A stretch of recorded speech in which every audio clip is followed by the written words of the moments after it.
Kalau untuk asupan makanan, mungkin ini Tribuners ini pada bertanya-tanya, sebenarnya kalau untuk pasien COVID-19 itu dikasih makan apa sih? Bagaimana perawatannya di sana? Ya kalau itu tergantung dari penyakit penyertanya juga. Oh, seperti itu ya, Dok ya? Iya. Kalau nggak ada penyakit penyerta, di samping makan rumah sakit, pasien bisa aja dapat makan dari rumahnya, nggak masalah. Jadi nggak masalah ya kalau misalkan ada yang dibawakan atau dijenguk sama keluarganya untuk diberikan makanan dari rumah. Prinsipnya gini, prinsipnya kenyamanan pasien itu namanya paling utama. Orang diisolasi dalam satu ruangan sendiri selama berhari-hari, bahkan ada yang berminggu-minggu, bahkan ada yang sebulan gitu ya, kalau yang virusnya bandel gitu ya. Maka kalau dia misalkan memang tidak ada penyakit penyerta yang lain dan dia sehat, ya silahkan aja. Ya. Sepanjang ikuti prosedur ininya ya. Ini juga, Dok, yang banyak menjadi pertanyaan juga masyarakat di luaran sana. Virus corona ini kan belum ditemukan vaksin yang pas untuk menyembuhkan pasien-pasien COVID-19 ini ya? Yap. Jadi selama ini pasien diberi obat apa sih, Dok? Untuk menjawab penasaran juga para Tribuners yang ada di mana aja nih. Oke, jadi ini, bedakan antara vaksin dan obat. Ya, oke. Ya, vaksin itu sebenarnya sifatnya preventif. Oke. Pencegahan, ya kan?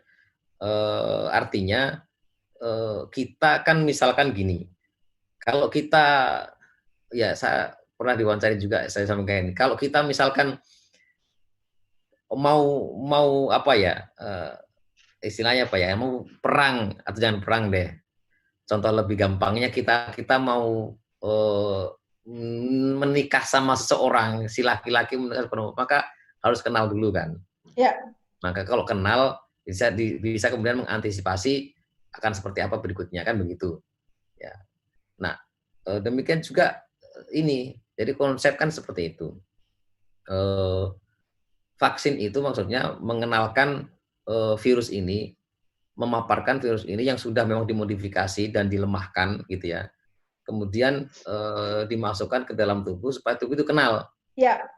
Mengenali berarti apa? Oh, dia tahu karakternya seperti apa, kemudian kekuatannya di mana, kelemahannya di mana. Kemudian tubuh akan membuat memori. Memori artinya mengingat bahwa oh kalau ada yang seperti ini, maka respon tubuhnya harus seperti itu. Jadi ada yang namanya respon imun yang spesifik. Spesifik artinya tiap penyakit responnya akan berbeda. Tiap virus responnya akan berbeda. Tapi ada yang general, ya, ada yang general, ada yang spesifik. Jadi general yang umum, yang di depan, ya. Kemudian akan masuk ke spesifik. Nah, yang konsep vaksin itu memperkenalkan respon imun yang di belakang tadi yang spesifik itu. Okay. Dengan konsep memori itu, maka tubuh sudah mengenali, oh yang seperti ini adalah COVID. Kalau COVID itu berarti cara melawannya begini, karena kita sudah punya informasi tentang virus itu. Kita sudah punya mata-mata ceritanya. Ya kan? Nah gitu. Nah itu vaksin. Tapi kalau obat, ya memang dipakai untuk membunuh itu. Membunuh kumannya itu. Kalau untuk di Universitas Hasanuddin sendiri, Dok, ini pertanyaan saya belum terjawab nih. Obat apa yang digunakan untuk pasien ini biar sembuh? Ya, saya pakai obat standar ini ya, guideline yang dikeluarkan PDPI, Perhimpunan Dokter Paru Indonesia, kan kita punya kombinasi beberapa obat gitu ya, yang memang available di Indonesia, termasuk azithromycin, termasuk hidrokloroquine, termasuk levofloxacin, ya, kemudian oseltamivir memang ada di situ oseltamivir gitu ya. Dan beberapa trial memang menggunakan obat-obat tertentu, dan tentu terapi-terapi obat sesuai dengan penyakitnya, latar belakang penyakitnya masing-masing. Itu yang kita ini pakai.